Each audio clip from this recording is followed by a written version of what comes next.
Hello,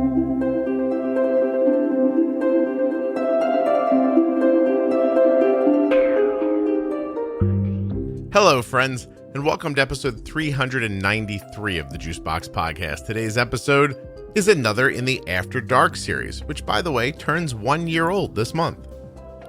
First After Dark episode came out in October of 2019. It was about drinking with type 1 diabetes. It was followed by smoking weed, trauma and addiction, sex from a female perspective, depression and self-harm, sex from a male perspective, being a parent in a divorce situation and co-parenting. And we talked about bipolar disorder. And in this episode, we're going to tackle bulimia and depression with a 19-year-old type 1 who was really kind and open about coming on the show. We do take her name out, so there's going to be little lapses in audio where a name was said, just out of an abundance of caution for her privacy. Please remember while you're listening that nothing you hear on the Juicebox Podcast should be considered advice, medical or otherwise. Please always consult a physician before making any changes to your healthcare plan or becoming bold with insulin.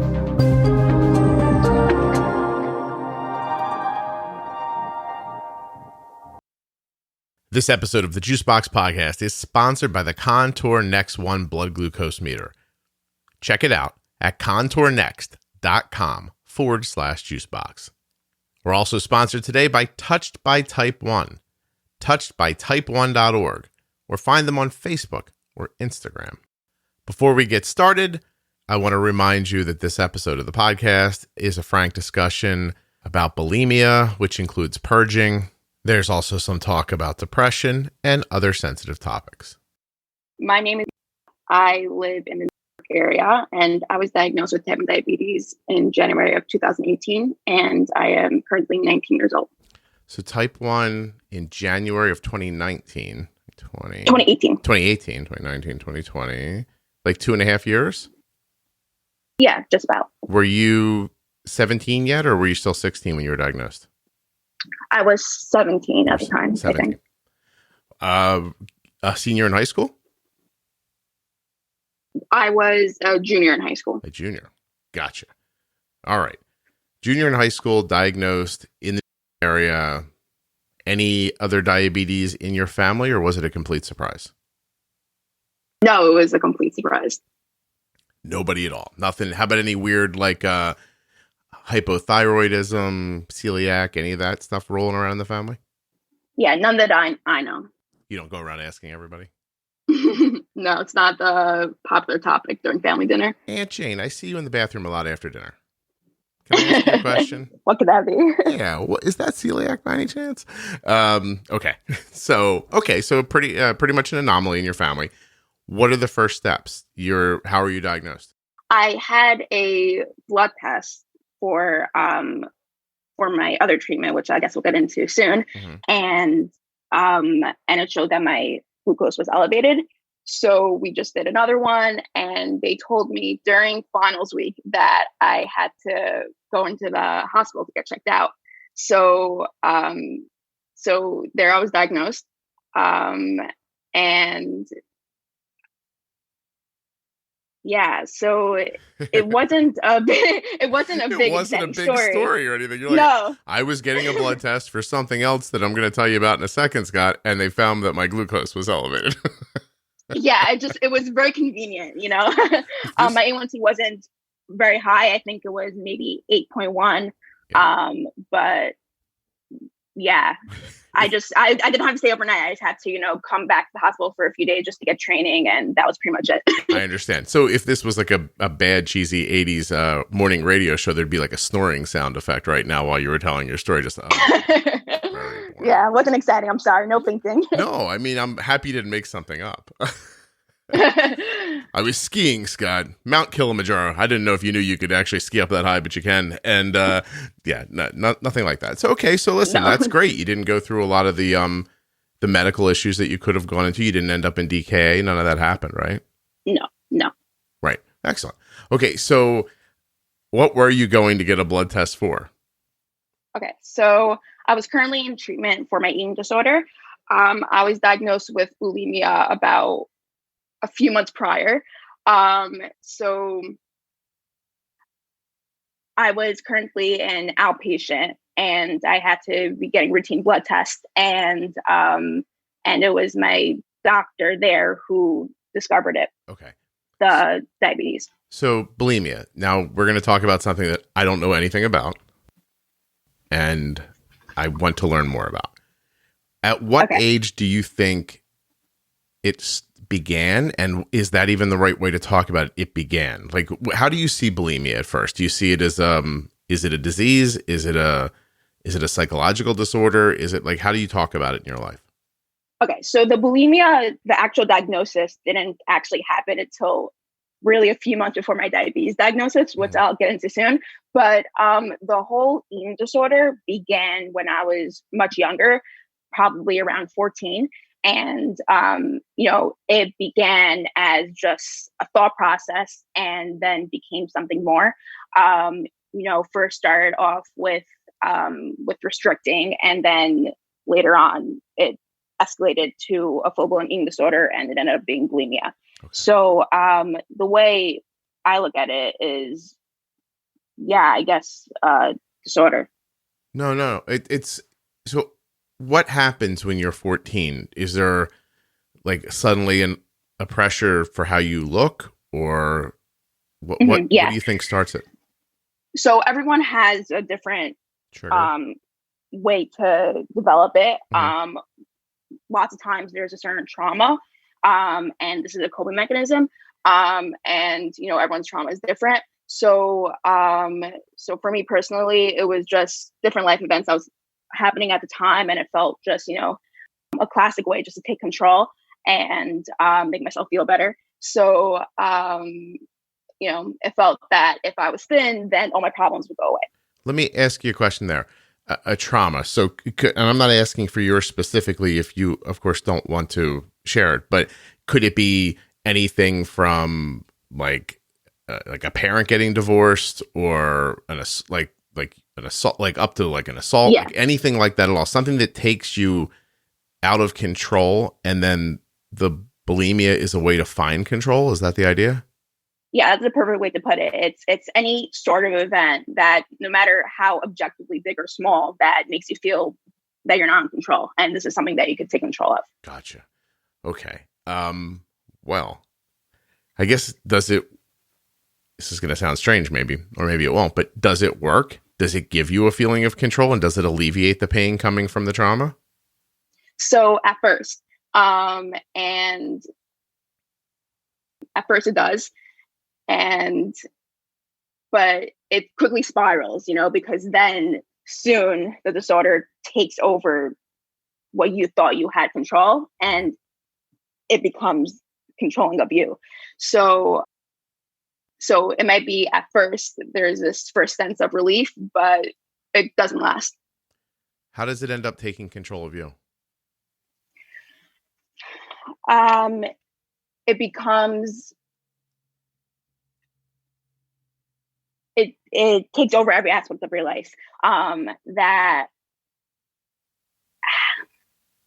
Take your time. It's okay. There's no pressure here.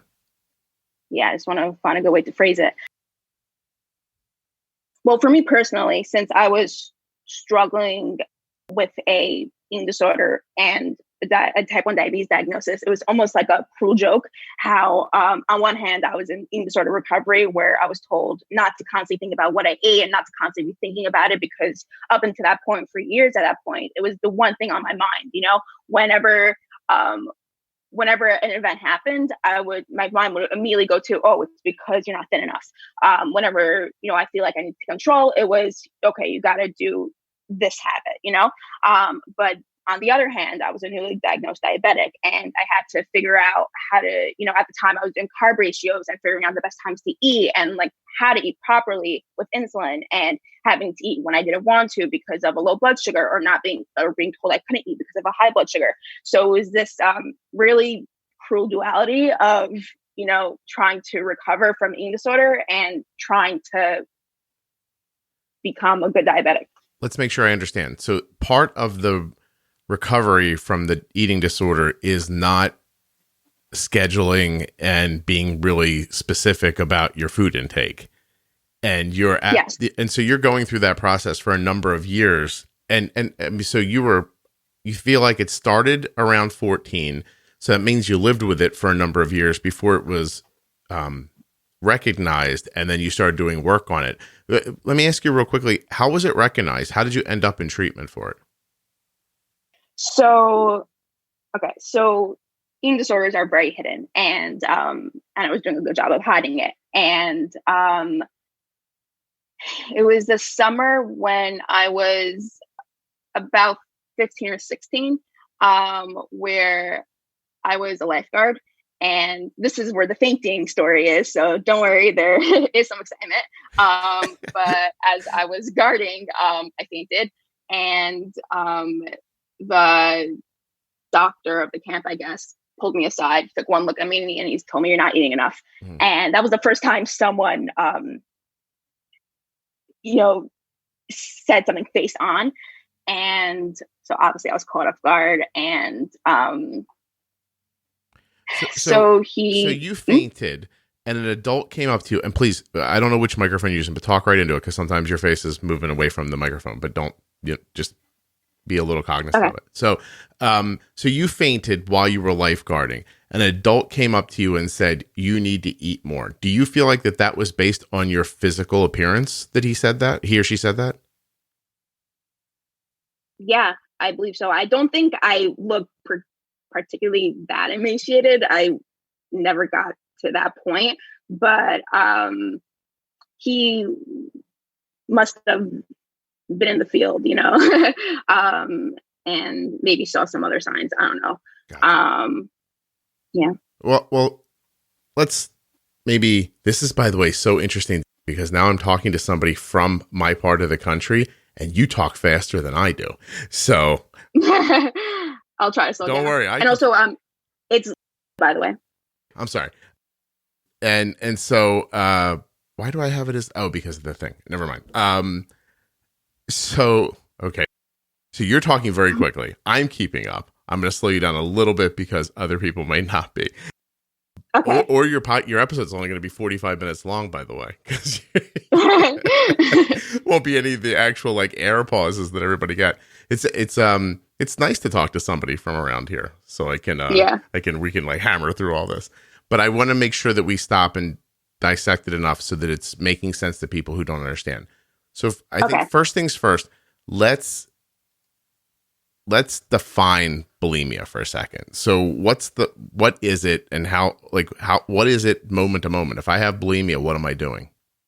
So the clinical diagnosis would be purging, I think, more than 3 times a week for 3 months at a time. I'm not sure exactly, but that's the clinical diagnosis. But what that actually is day-to-day life is a horror story. It's every moment, food and body image is on your mind, and every time you eat, at least for me personally, it was like a need to get rid of it, and a guilt, the guilt for being alive, because you have to eat to be alive,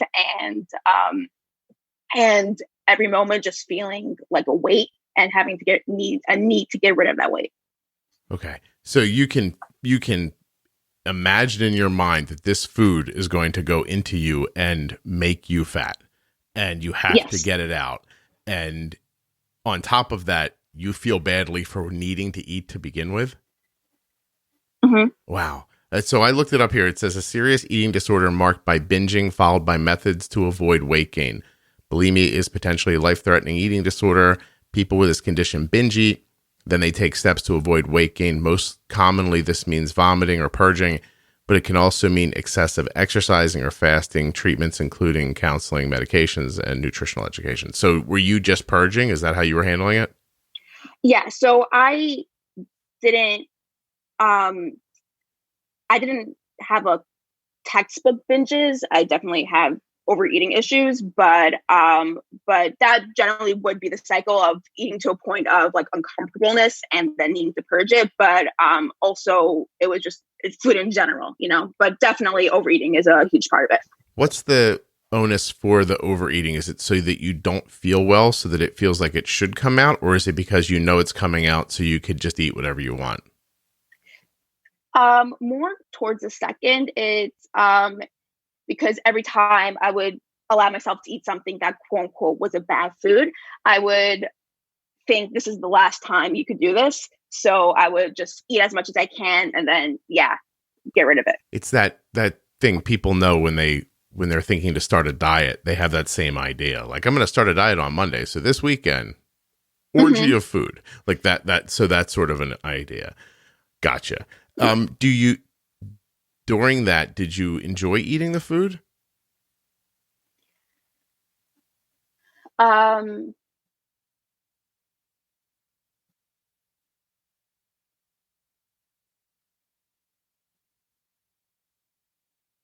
No, because it doesn't feel humane. You know, you're eating as a compulsion, not for enjoyment. Okay. And there's not even a feeling of like, oh, gummy bears. I love gummy bears. It's not even that. You don't get that out of anything either. Not at all, no. It's interesting because then there's the connection between the overeating and the eating things that are quote unquote bad for you is all psychological. It's nothing to do with the food at all, really. It's that idea. Exactly. Wow. Jeez. Okay.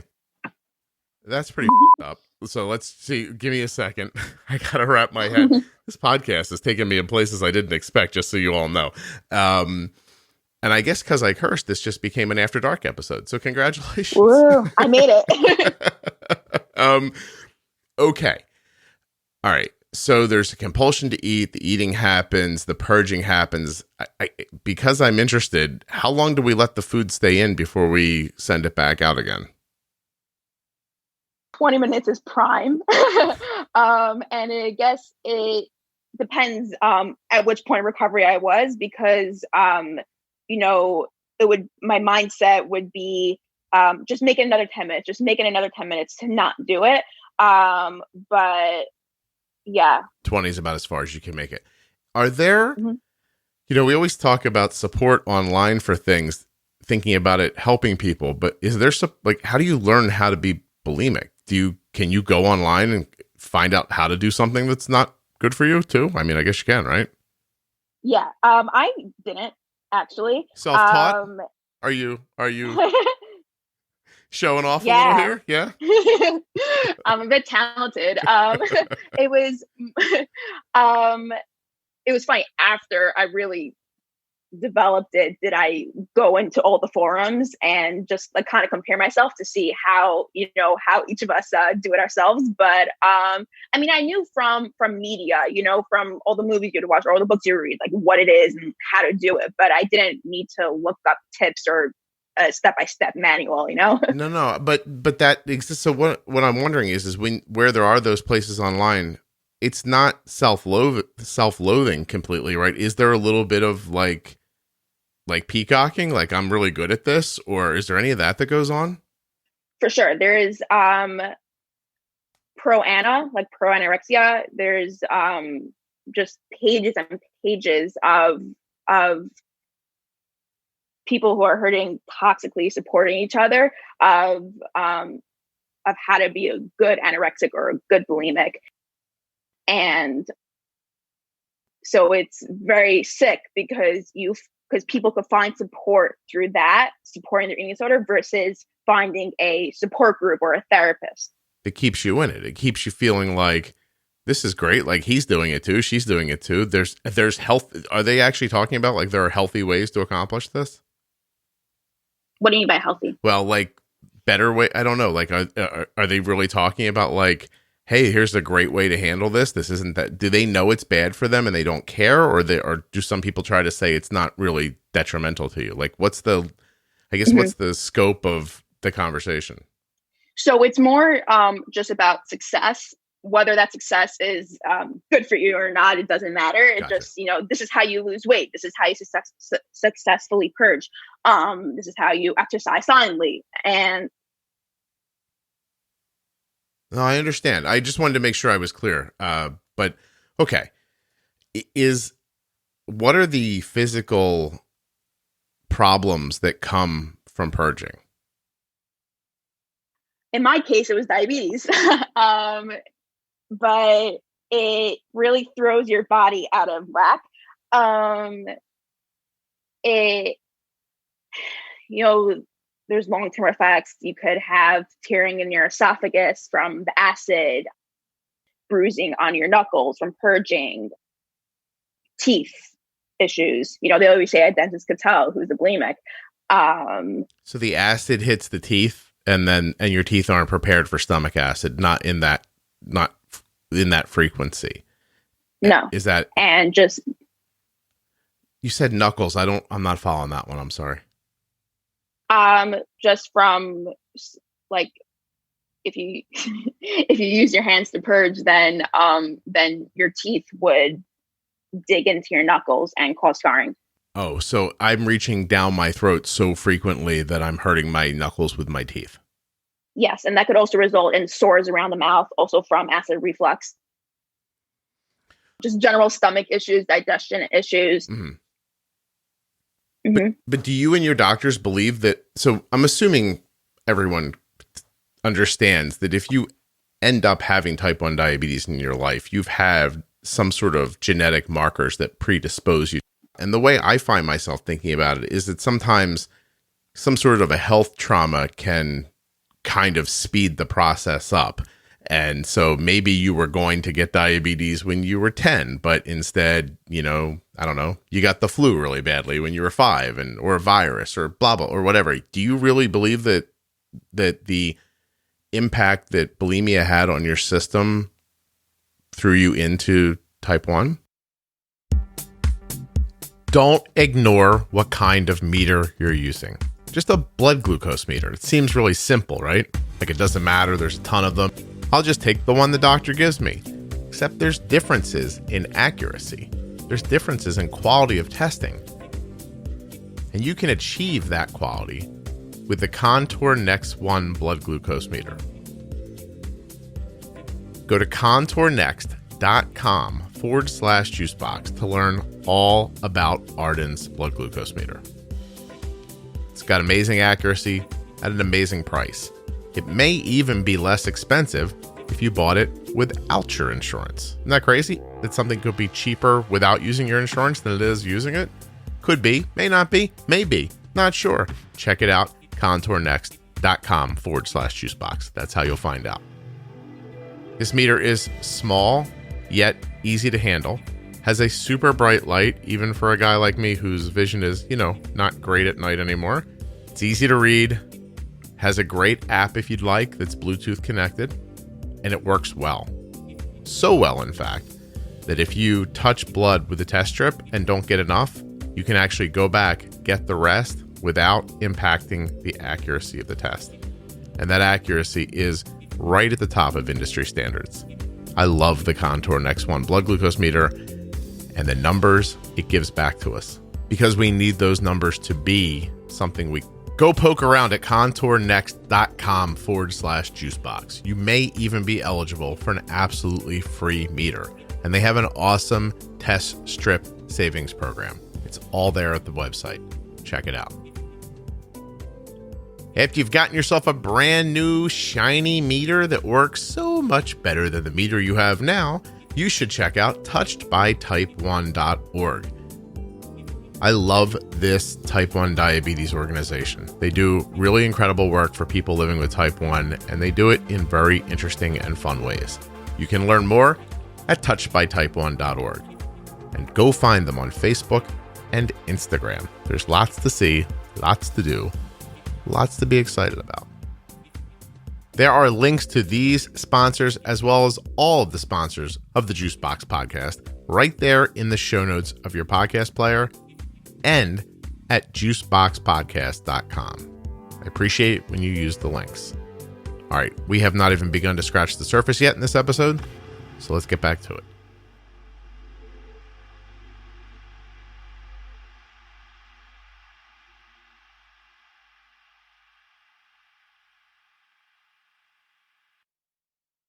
Do you really believe that the impact that bulimia had on your system threw you into type 1? Yeah, so that's why I stress that I started my bulimia really developed a few months before my diagnosis, because as I was going through that, I had the classic type 1 symptoms. I was very thirsty. I was very lethargic. And I thought it was a direct correlation of the bulimia, because you're getting rid of fluid. So of course you're going to be thirsty. Right. And there's, like you said, there's a genetic factor to diabetes, the marker, and then the environmental factor. And I started purging in about like early December of 2017, and then late January of 2018, I was diagnosed. So it was very hard for me to come to terms with, because everyone tells you, it's an autoimmune disorder. It's okay. Like, it wasn't your fault. And at that time, it really did feel like my fault, because it felt like I chose the eating disorder and I did this to myself. I see. Well, I mean, obviously people have told you this already, but you could have just gotten a virus 6 months later and never had the eating disorder and had diabetes. So I hope you found a way not to pressure yourself about that. Here's a therapy. Yeah. Yeah. I was going to say that's how that happens, right? Have you heard the recent After Dark episode about self-harm? Yes. Did you find a lot of, I don't know, like parallels between that and you? Yes. Can you tell me how? Yeah. So, okay. A very common theme that I hear in the episodes is that lots of diabetics find it hard to take care of themselves until they're in a position of taking care of someone else. And I find that unfortunate, because because your will to live will really only come from yourself. But that's such a complicated paradox, because you simply don't have a will to live at that point. So how are you supposed to break out that cycle, And when you don't feel like you want to live, why are you taking care of your diabetes? It could almost feel like you're punishing yourself, which is, where like self-harm comes in, it's another sense of taking control, it's the opposite of what you think control would be, because you're saying, I don't care what the diabetes is telling me to do. I'm going to do what I want. But by doing that, you're just destroying yourself. You're not taking control of your body. Do you have any anxiety issues or depression? Yeah. Also diagnosed around that time. That was huge in everything, because, I'm Dexcom, right? And I would spend hours just staring at that graph, trying to figure out the correlations and trying to keep it 100% stable. As much as you try, you can't always do that. With the depression, I wouldn't eat, or I would eat too much, which also goes into the eating disorder, which also throws your blood sugar off whack, and just not feeling the need to take care of myself. Yeah. Okay. All right. What signs should parents be looking for in eating disorders that maybe, like you said, it's a very hidden thing, but is there a way, if you look back, is there a way that someone could have seen you? Yeah. Isolation is a huge piece.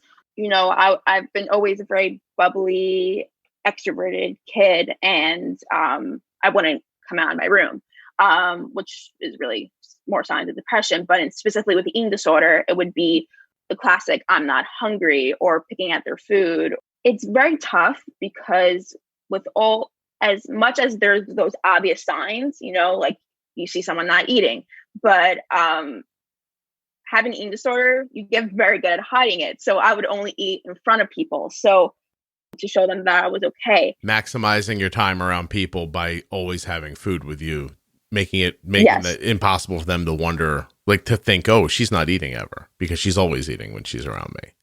Yeah. So I wouldn't say that the signs necessarily really correlate around food. I think would be more around mood, because that is where I thought it might have been a little more obvious for people to realize, because I simply wasn't myself anymore. Mm-hmm.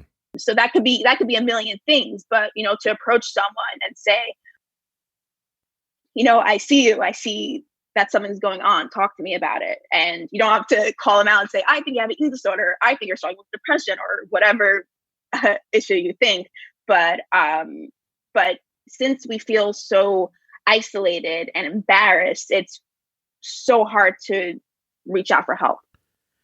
Do you have two parents? Are you in a, or are your parents? Both my mm-hmm. They're there. Parents are married, happily married. Gotcha. Mm-hmm. And has there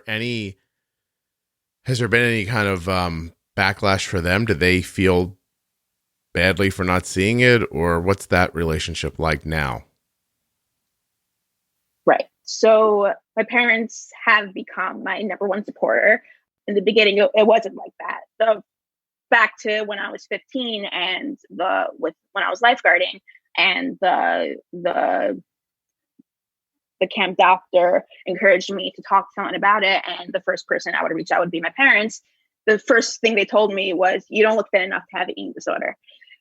So I didn't get help. It was months after that of trying to get them to realize that something was wrong. And I wasn't even planning for myself. At that point, I had my friend who knew about it pushing me to go into therapy. So in the beginning, they were in denial because, like you said, was it just a misunderstanding of what an eating disorder was, or were they trying to be, denying what was happening? And by the way, how did that feel? Well, hold on. Answer those questions first, and then I'll do the next one. Yeah, a huge piece of it was denial for sure, because again, I was this bubbly, extroverted child, and they look at me and they think, my kid, where did I go wrong? How could I have done this to her? And obviously, there's so many contributing factors. It wasn't them, but it hurts, I imagine, to see your kid go through something like that. Yeah, so for sure it was denial. Okay. And then another piece is also just not understanding the eating disorder at first. It took a good year for them to realize that I was actually struggling with something. You were being supported during that year by friends? Not really, no, because I had a friend who was definitely a huge supporter at the time, but there's only so much a friend could do, and only so much I could allow myself to allow my friend to do for me, because this is more than us, Yeah. And as much as I could feel accepted in my friendship, I'm still killing myself. So okay, yeah. When you tell your parents and they respond, you don't look thin enough to have an eating disorder. I'm being serious about this, but it's going to come off as flippant, but it's not. Were you inside thinking, this is amazing? I have been really working hard at being thin and they don't think I look thin? Like, did that actually hit you that way? It was horrible, because a sick goal of someone with eating disorder is to look sick enough. And I didn't look sick enough. It seems like an eating disorder is a very external thing, but it's not. It's not. It's internal. I just meant for how you looked. It must have. I'm putting myself in your shoes for a second, and maybe I'm wrong, but it feels like to me like you'd be like, this is what I like. This is part of my goal here, is to look thin, and you're telling me I don't look thin. Like, did that spiral you to hear that you didn't look the way you expected you did, or could you tell that it was just them not wanting their daughter to have bulimia? No, at the time, it pushed me just to try harder. That's what I was going to think. That's what I was thinking. You were probably like, oh, I'll show you. And yes.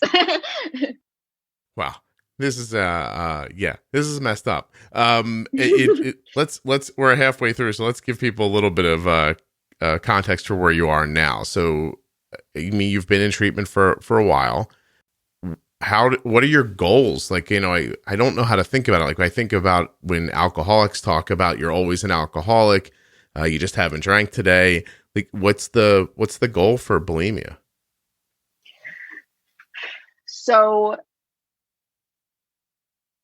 there will always be a piece of it, but it will never be like it once was. The goal is to, as cliche and as it sounds, is to love yourself at any point of your life, because our bodies always change, and you gotta find love from internally. Mm-hmm. The goal, surprisingly, isn't to never purge again, because as since this was my coping mechanism for the longest time, it does come up time and time again, but doesn't mean that I'm in the DSM-5 still a bulimic, because I understand my triggers, and I understand how to not fall into a spiral. So the goal for it is to not be, hi, I'm Leah and I'm a bulimic, mm-hmm. Just to be another piece of my story. Do you have new coping mechanisms that you employ? Yeah. So, well,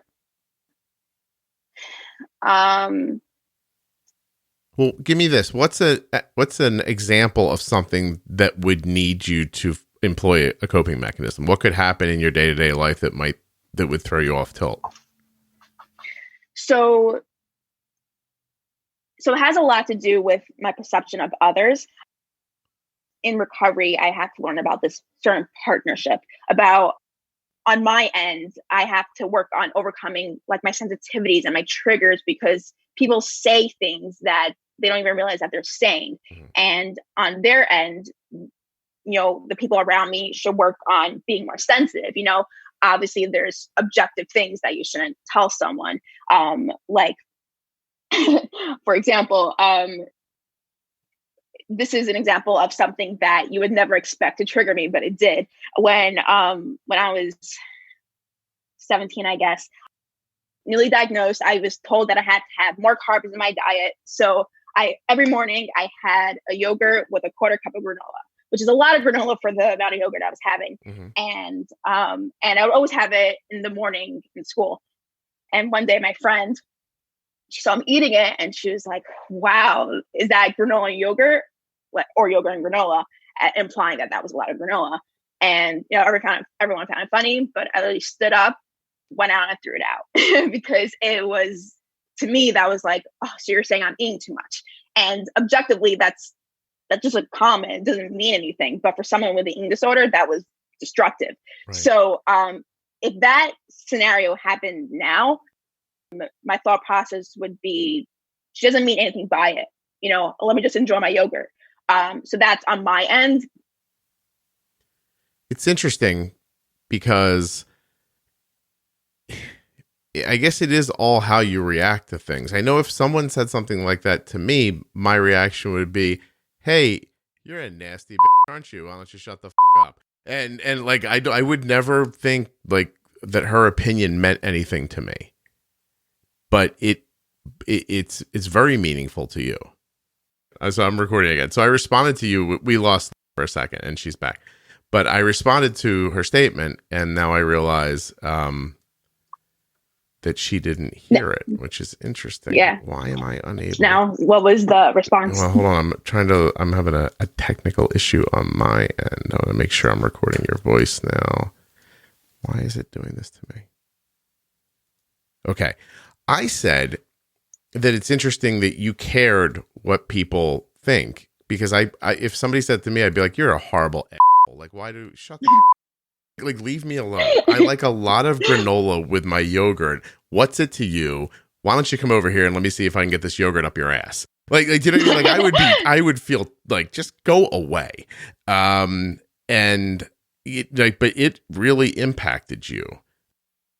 Yeah. Does that always the case? So now these situations happen all the time where people say or do things that to my disordered brain feels like a direct attack, while someone else would just be like off. But so to me now, when someone makes me feel insecure, instead of rushing to that unhealthy coping mechanism or to that unhealthy reaction, I would put in this piece of how am I going to react to this, where it's where I realize that it's not a direct attack. It's just people being people, people talk. And so sometimes, most of the time now I'm successful, sometimes I'm not. And no, maybe it's got to do with your age or your situation. I don't know. But I don't remember myself when I was 16, I guess, as well as I think I do. I just know that right now, I can't imagine somebody could think of me that I'd care about that way. Like, don't get me wrong. If people I respect or love have like constructive criticisms, I'd like to hear them. But I mean, just like somebody at school or someone walking down the street, I don't know. Like when I order soft serve ice cream, I'm like, can you put sprinkles on that to the point where you're not sure if I got ice cream with sprinkles or sprinkles with ice cream, please? Thank you very much. And I don't care what the person at the place thinks. I just like my ice cream crunchy. You know what I mean? So, yeah. But that's it's can't relate. Yeah. So that's exactly what it is, that I had to find like self-esteem, where the only opinions that mattered were the people that mattered. Gotcha. And now I think I could say that the average person who would make a dumb comment really you'd be okay with does not affect me whatsoever. But and now when someone close to me does make a comment, it doesn't trigger me in the classic sense, it's something that I work through myself. Thinking about your diabetes and bulimia, if there was an overlap, right? So you were diabetic while you were learning how to manage bulimia. So you were purging while you were using insulin, is that correct? Yes. Okay. How do you do that? It was fun. It was great. Because you see the physical effects after purging became so obvious because it drops your blood sugar very quickly soon afterwards, and then I would have to catch it. So it would be, let's say, with juice, but maybe it didn't work, or maybe when my blood sugar goes low, I become starving, so then I would eat again, and then I would purge again, and it would just be there would be nights of just a cycle of binging and purging. Okay. Slow down for a second. Directly because of the blood sugar. Let's go step by step. Were you like pre-bolusing meals? Were you bolusing when you ate? Like, how were you? Where was that at? So it depends what the intention of the meal was, because sometimes if it was supposed to be a normal meal, if it was supposed to be dinner, then yeah, there would be a pre-bolus or a normal amount of bolus. And then it just, and then as I ate, it depends also what state I was in. If it was just a normal meal, then I would just add more insulin. But if it was, okay, this is becoming a purge, I would, at that point, I was on MDI. So, and if it was when I was ready on my insulin pump, then I would start like temping the basal because I knew what was coming. So some meals weren't going to end up with a purge. No. Okay. But if it happened, you wouldn't necessarily know before it happened. You don't look at the food and you wouldn't look at the food and say, I'm going to eat this, then I'm going to throw it up. Your intention was I'm going to keep it. And so at some point I'm going to call it a decision, but I guarantee that's not the right word for it. A decision's made that you're going to purge. Now you're cognizant that I'm going to do this, but I have all this insulin going, so I'll drink juice. You didn't think of juice the same way as you thought of food, or was the idea of keeping yourself alive because of the insulin more powerful than the feeling that you needed to purge? That's exactly what it was. Where, because also a low blood sugar is a very obvious in your face issue, where I was able to face head on. But when doctors or people would tell me, years from now, you're going to tear your esophagus. That Gotcha. doesn't matter to me in the moment. All I see now is I have this food in my body that I have to get out, and I'm going to have a low blood sugar, so I'm going to treat that. I'm not thinking about, but if you just didn't purge, you wouldn't have the cycle. Gotcha. But like if I put you on some train tracks and tied you down and said, hey, you have enough time to either untie yourself or purge that cheeseburger you just ate, you would untie yourself and get off the train tracks. Now, yes.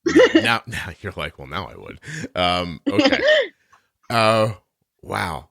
Okay. What else do I need to understand about bulimia that's untreated and type 1? Like, what are people who are living through these two things now? What are they dealing with? So I think it all starts from how the person is educated, because when taught incorrectly, teaching someone how to be a good diabetic is like teaching them how to have an eating disorder. If you don't have a healthy mindset around food, it becomes a chore. I remember when I first started listening to the podcast and hearing how you talk about with Arden about how she could eat whatever she wants and, will just bolus correctly. It was mind blowing to me. I never thought that was possible. I directly correlated my worth to my blood sugar and to the food I was eating. And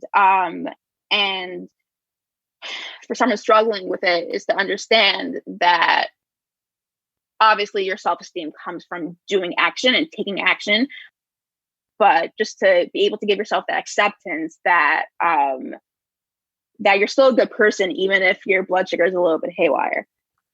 Do you recognize that?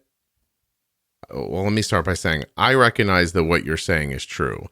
Do you recognize that for people who don't have an eating disorder or anxiety or depression, that these thoughts very infrequently enter their mind? Like, do you know that that's not my life, for instance, that I don't derive self-worth from, like, what you were just talking about? Or like, do you know that you think differently? Yeah. So it's funny. I would, at one point, no, because it felt like this is the normal thought process. Mm-hmm.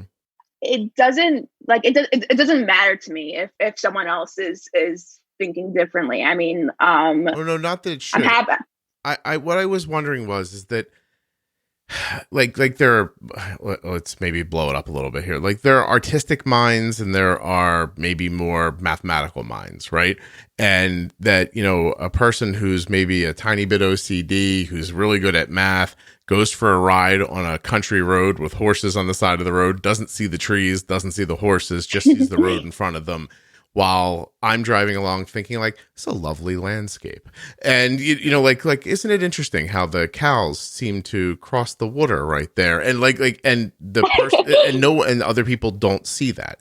And it first struck me during the self-harm episode, when she was talking about these things that were just so true to her. And I realized, like, I've never had that thought in my entire life.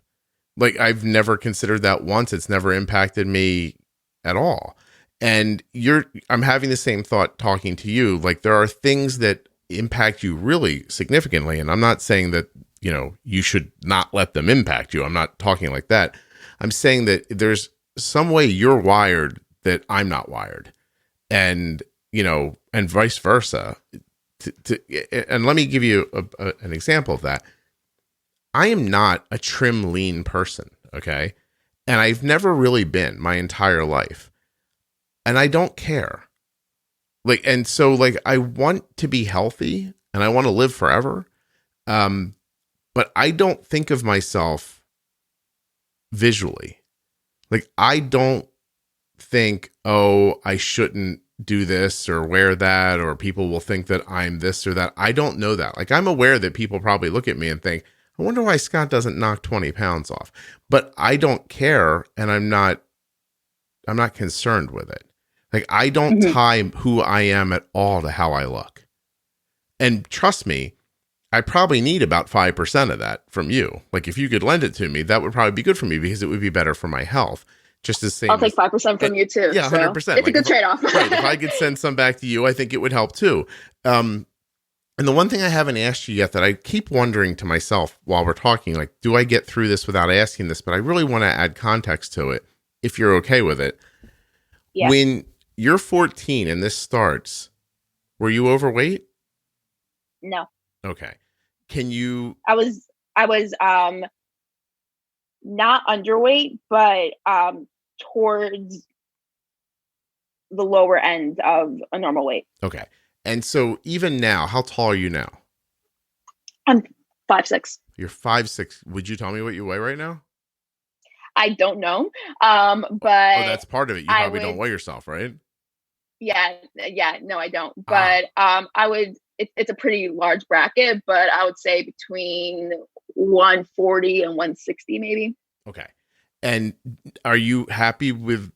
Do you even think about how you look now? Like, how do you handle that? Like, are you like, I look great like this, or I'm comfortable like this? Do you think of it as health? Like, how do you think of your body now? So,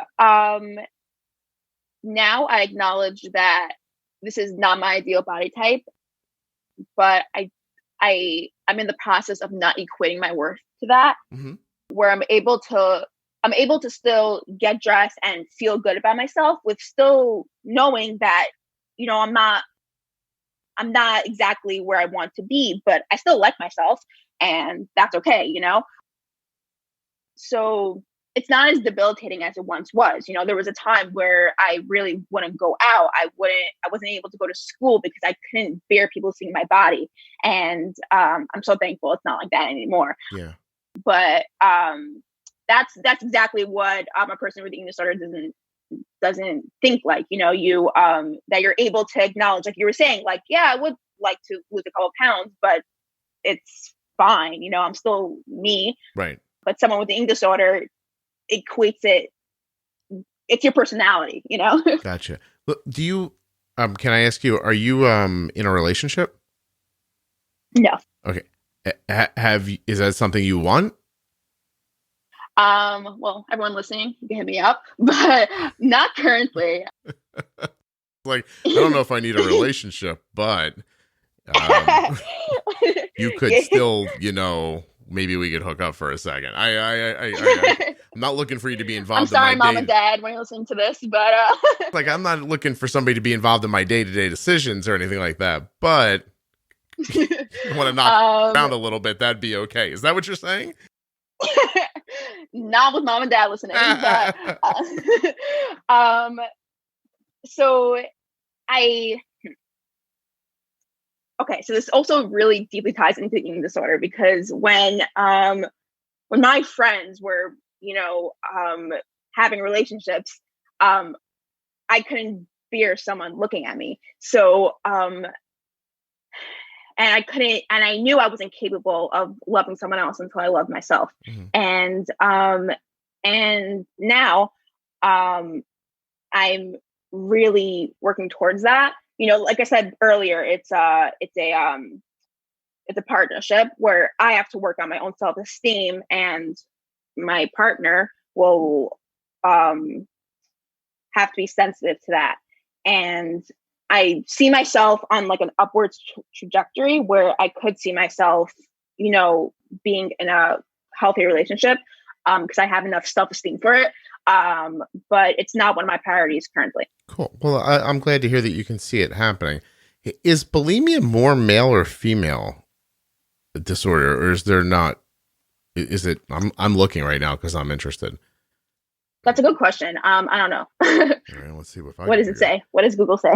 Bulimia affects 1 to 1.5% of females, and there's a 10 to 1 ratio of females to male suffering. Yeah, because it's funny. I know you're younger, but we're talking about this, and you asked to be on, so I'm going to keep going with my line of thought here. What I'm picturing is that, like, to be intimate with somebody, if your clothes came off, you would back then for certain not be able to handle them looking at you, no matter what your body style was in that moment. Is that right? Correct. Okay. And what I was thinking when you said that was you should try being a boy, because it really, I don't really think about anything when that's going on. I'm like, ooh, sex. And the rest of it sort of flies out the window. I wonder what it is that it just occurred to me that maybe there was a weird delineation between this being male to female. And I get that. Like, I mean, I don't get it from a female perspective, but I feel like I can understand, at least, academically, what that must be like. Yeah. It's the same thing in the other After Dark episode about sex and diabetes, where about feeling insecure about an insulin pump or a glucose monitor. And just like how some people might feel like that is a flaw, I feel like my body is the flaw. So, yeah. Okay. But at this point today, is it fair to say you don't feel like that, or you don't feel like that sometimes, or where are you at right now? I feel better about it. And I acknowledge that's not what it once was. And I acknowledge that I could feel good in the body type that I'm currently in now, but it's still hard. It's still not, because like currently the stage of recovery that I'm in, I'm medically okay, but I'm still working through the mindset of it. Mm-hmm. And that will take a little bit more time. Are you medicated at all for you? I started to ask about depression and anxiety earlier. We didn't really go completely into it. Are you taking any medications? Yeah, I'm currently on Prozac. And is that helpful? Yeah, so it's just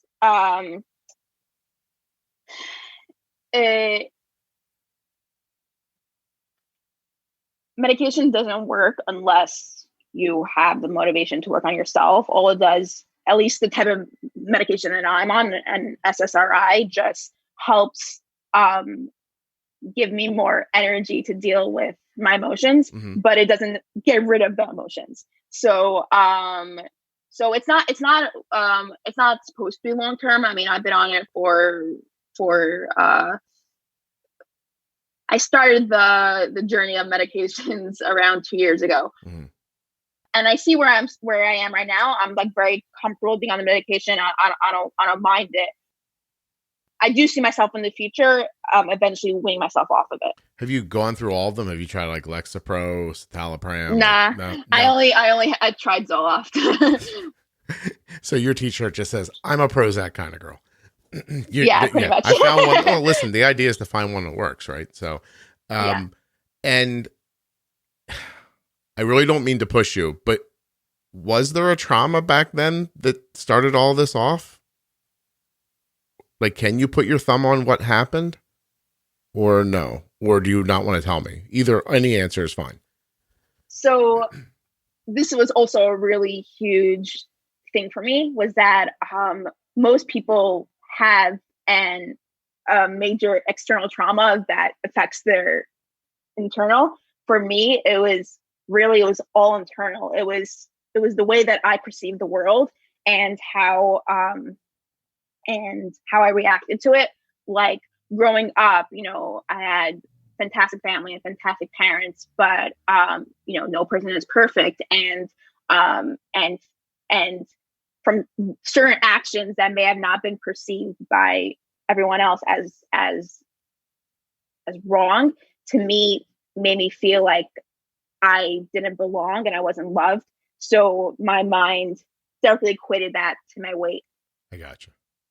And it was the same with my social life, where anytime I would have an issue, I was always an extroverted kid. I had friends, but when I lost a friend, it felt like it was directly correlated to my body. So the truth is, there wasn't major trauma, which is, I hope some people would find comfort in that, because I have a hard time. It's a little bit ridiculous, but I'm almost embarrassed to admit that, because thank God I don't have trauma. But it kind of feels like, why did he have an eating disorder then? Does the excuse me for a second.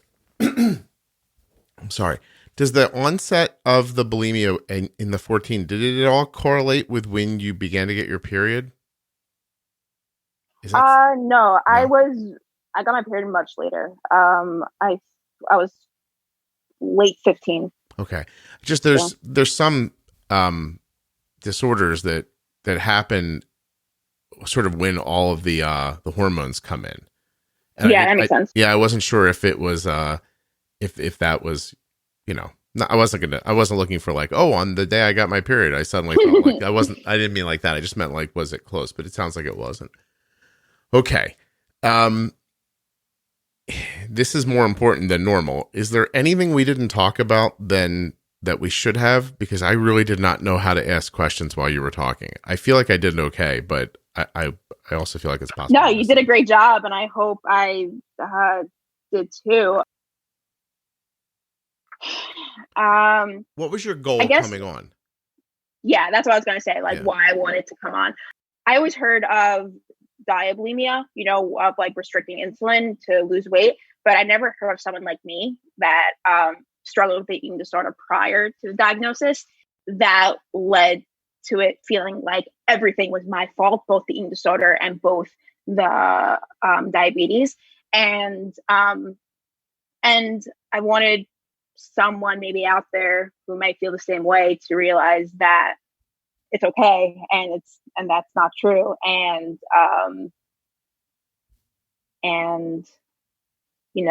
everyone has their own story. So I wanted to share mine. Well, I think that, thank you. First of all, that's excellent. I think that there are obviously a number of things that can go on in a person's life that sometimes are easier to ignore than to address. It feels easier. The truth is that doing something's no harder than not doing it. It's actually probably easier to do it than it is to not do it. I don't know how convoluted I just made that sound, but you're doing something constantly anyway, right? You're always doing something.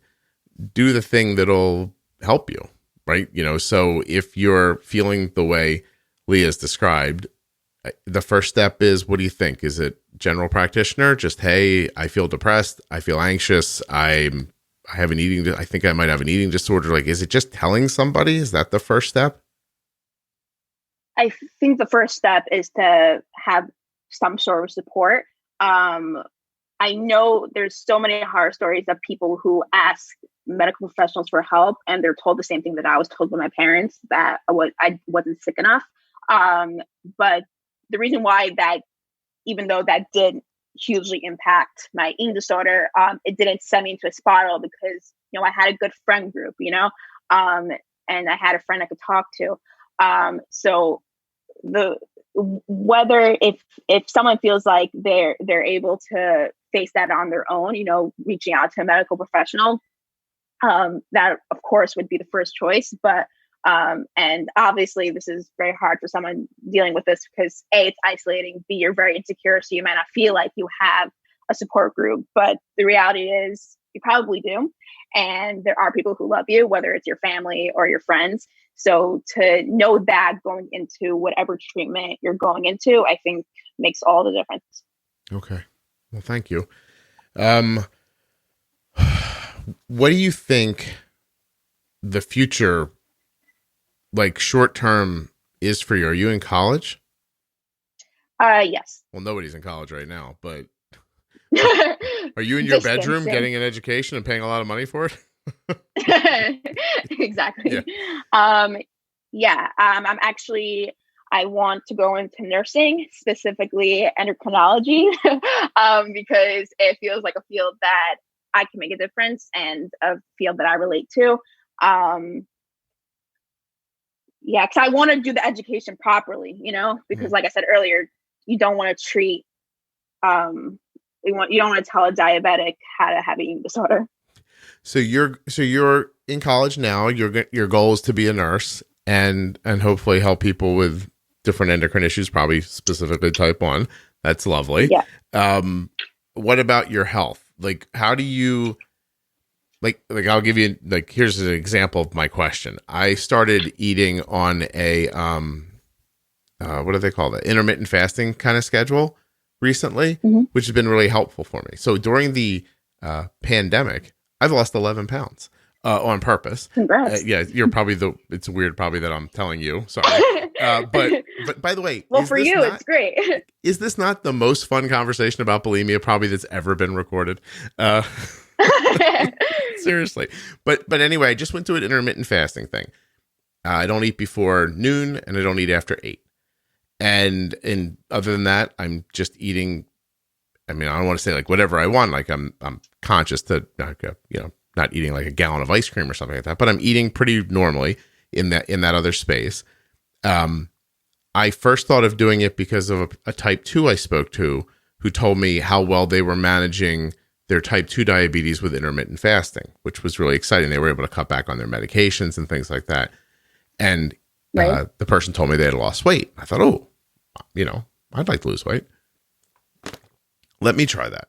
And so the only thing I tell myself in the beginning was I just made it very specific. Not before noon, not after 8. And to the point where if I got hungry at like 7:55, I was like, well, you've got 5 minutes to eat something. You know what I mean? Like I just, that's what I stayed to. And it gave me like some rules that are helping me.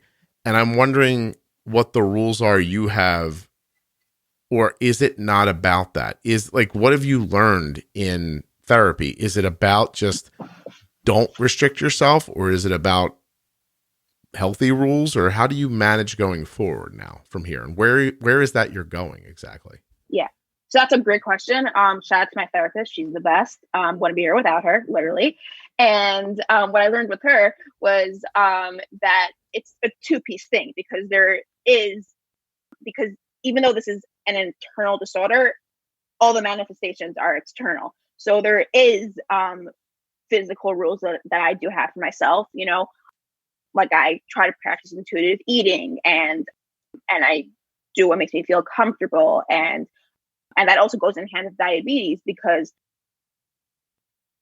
there, I have to be cognizant of the amount of food I'm eating, which is not, you don't tell someone who, if someone who's in treatment, inpatient, they're not allowed to weigh their food. And I was doing that for the longest time when I was carb counting. So now, sorry, I lost my train of thought. You're not allowed, so you're not allowed to weigh your food because of your treatment, but that's how you were managing your carb counting. Yes. So it was that fun duality. But so yes, there is that physical piece, but it's mostly internal, where I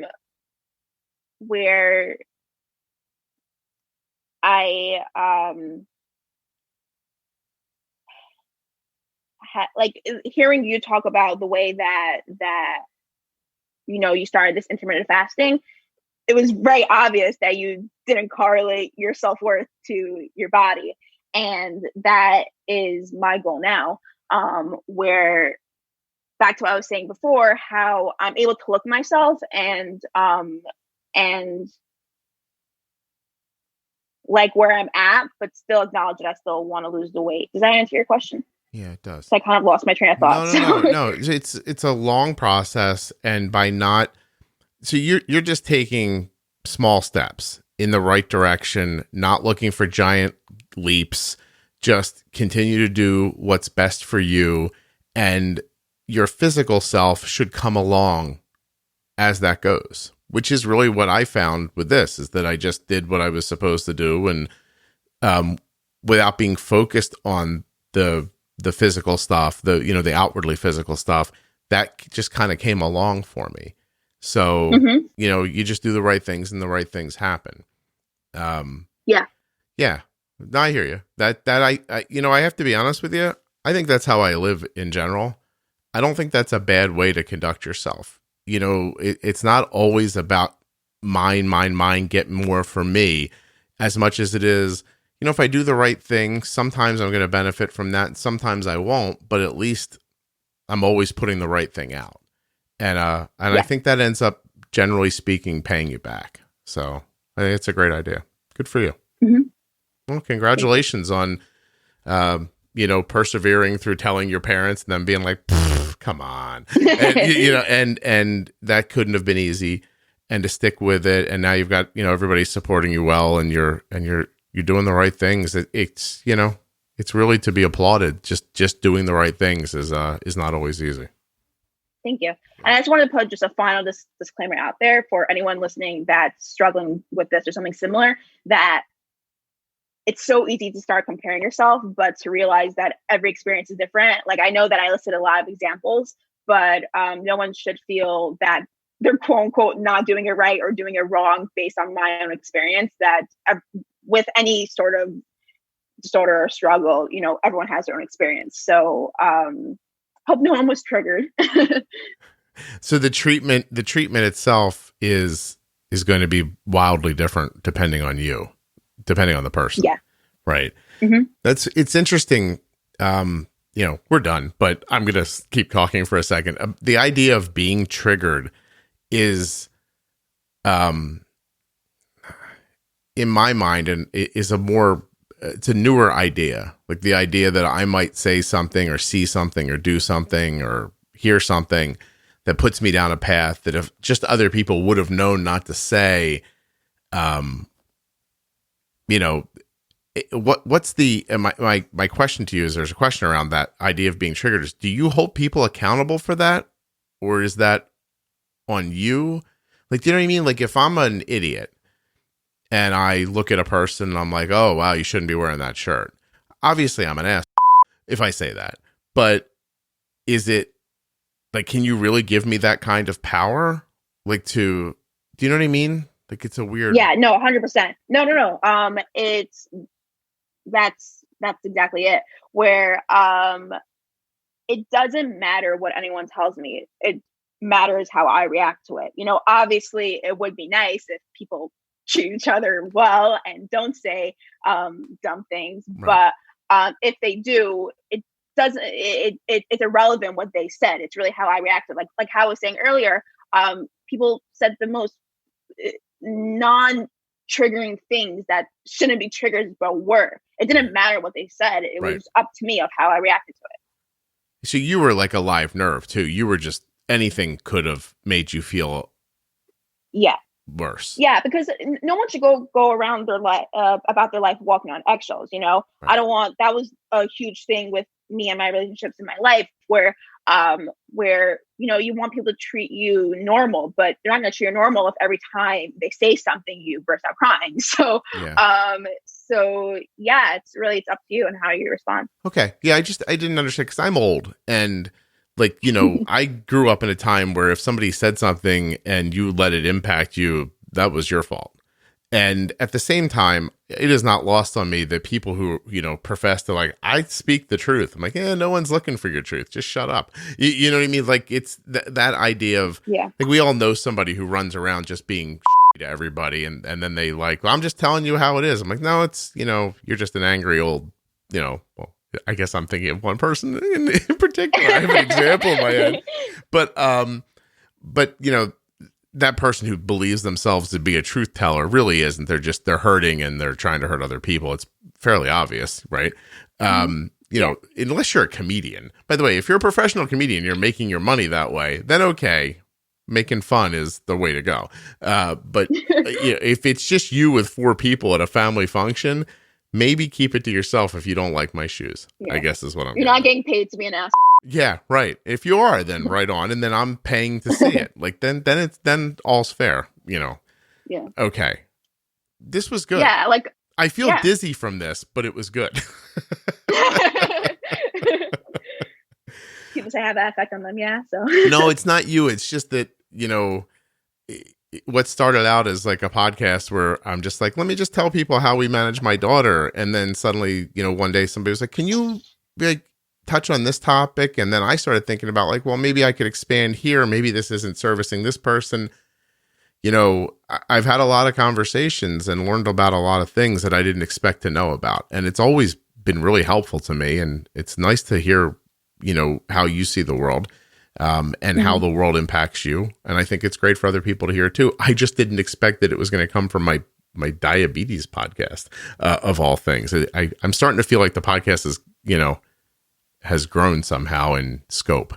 And so I appreciate you. It has. Well, So yeah, and thank you for putting it out. I mean, No, game changer. That's not what I was doing, but I appreciate that. So are you using the podcast? Like, have you like been through the pro tips? Like, does it help you day to day with your diabetes?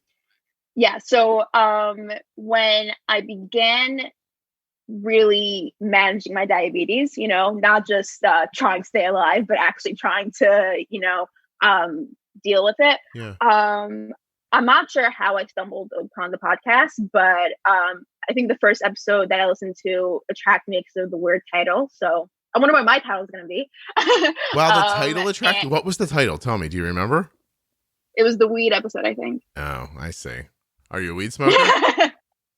No. Again, mom and dad is listening. Okay, so hold on. Let's talk around this for half a second, and then we'll get back to your thought. Maybe we're not done. You like the idea of weed? Or you smoke and you don't want your parents to know, or I guess there's no way to answer that, but the title got you. So it sounded interesting. I don't know. I remember distinctly that being the episode that made me continue listening to the podcast. I'm not sure if it was the first episode that I listened to. But it just sounded different, Gotcha. No one really ever spoke about that. So, right. Mom and dad, I'm sober. Good. I'm fine. Your parents right now are listening to this and thinking, God, I hope she never finds our weed. Yeah. So I didn't mean to put that in your head. I'm sure your parents aren't always There's like a long pause. You're like, are my parents smoking? I'm not aware of it. Nah, I'm teasing. I'm sure they're not. They do go on a lot of walks together. So now I know. Walks. I gotcha. They're probably just in the basement. Just walk downstairs when they say they're going out. They probably do like a steppy step thing at the back door and close the door and then just slide right downstairs. Yeah. That's so funny. But I was just remembering what the original question was. So once I started listening to the podcast, I just to, I guess, boost your ego, it completely changed my management. At first when I started listening, I was listening for like, I guess the other people hearing the stories, and every time I would hear you say something radical, I would just think that's so stupid. like that's ridiculous. Who does he think he is? He's not living with this. But once you put, your ego aside and actually listen to what you're saying, I completely changed my management. And it was probably about a year-ish ago that I started listening to the podcast, and I really feel like I'm a different person now, both in recovery, both as a diabetic and just as a person as a whole. So, Leah, were you hate listening to me at first? Like, can I plead the fifth? You know what I mean? Yeah, I plead no, please. You'd be like the 1,000th person to say yes to that. So there were things that I liked. Like I wasn't continuing to listen just to hate on it, but there were lots of times that I would just get mad. And but yeah. Well, no, to be serious, to be serious, and I've heard it now from enough people to put context around it, and I understand it's first of all, you're listening to a person who doesn't have diabetes tell you how to manage insulin, which has got to be strange. Like I've never really fully immersed myself in that thought, but it's just got to be weird. And it can be angering. And especially when I start talking about like, you don't understand, just do this and it'll work. And you're just like, no, I've been doing this for years and it doesn't work. And you're an ass. Please stop talking. And, but there's got to be a little part of you that's like, well, what if it does work? Like, I really would like to have that experience, Yeah. Okay. Yeah. It was a maturity of just putting that past me, just because you're not someone who understands it and you're giving good advice. So first of all, take it. Leah, nothing you hear on the Juicebox podcast should be considered advice, medical or otherwise. Please always consult a physician before making any changes to your healthcare plan or becoming bold with insulin, because I don't give advice here. I'm just telling people what I do, and they can do whatever they want. I hear what you're saying, though, and I appreciate that. Don't get all serious on me. I was half kidding there.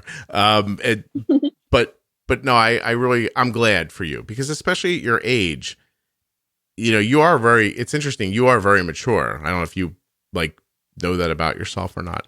But thank you. It's obvious, like talking to you, like you're thought process is of an age that's, I would say, greater than 19.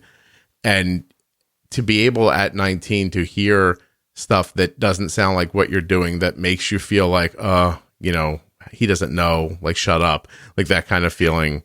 And to be thoughtful enough to listen anyway, that's really great. Like, you're doing a lot of good things for yourself. So good for you. Congratulations. You're welcome. No, it's really, it's impressive. It really is.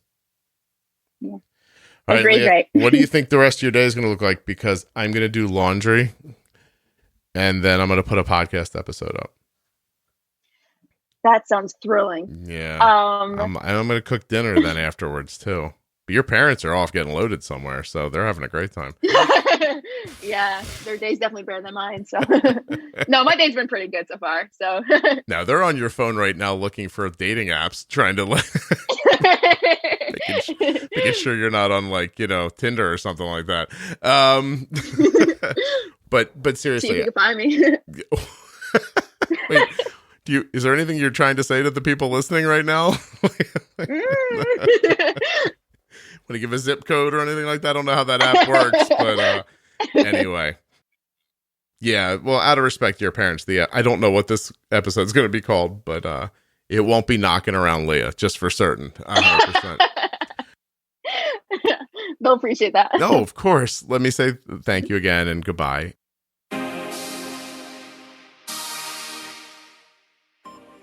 Hey, a huge thanks to Leah for coming on the show and sharing so honestly and being so brave. Thanks also to the Contour Next One blood glucose meter and Touched by Type 1 for sponsoring this episode. You can go to touchedbytype1.org or contournext1.com/juicebox to learn more. There are also links in your show notes and at juiceboxpodcast.com to these and all of the sponsors. Hey, if you're listening online, could you consider getting a podcast app for me and subscribing? That would be helpful. I would like that. Plus, it's super simple to listen that way and absolutely free. Hope you enjoyed the podcast today. And if you did and are looking for more of the After Dark series, you're looking for episode 274 about drinking, 283 about weed, 305 about trauma and addiction, 319 sex with type 1 diabetes from a female perspective, episode 336 about depression and self-harm, 365 is sex with type 1 diabetes from a male perspective. On episode 372, divorce and co-parenting, episode 384, bipolar disorder. If you think you'd be a good person to be on a future After Dark episode, send me a note at scott@juiceboxpodcast.com. Thanks so much for listening. Hey, thanks for the great ratings and reviews that I've gotten recently on Apple Podcasts. It's great to see you guys all coming into the private Facebook group. That's been really exciting. There's a link in the show notes to that. I think we're up to about 6,500 people in there now. Great conversations. And what else? I think that's it. I really appreciate you listening. I'll be back very soon with another episode.